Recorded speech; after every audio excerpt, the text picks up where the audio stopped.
sneezing make your eyes pop out? No, it makes my snot pop out. Ew, that's gross. Now listen.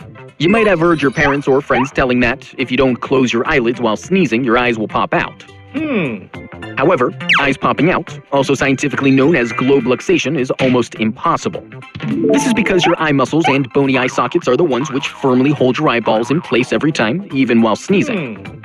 Now, when you sneeze, a huge pressure builds up in your chest and head. However, this pressure is extremely unlikely to dislocate your eyeballs because the pressure is released through your nose and mouth.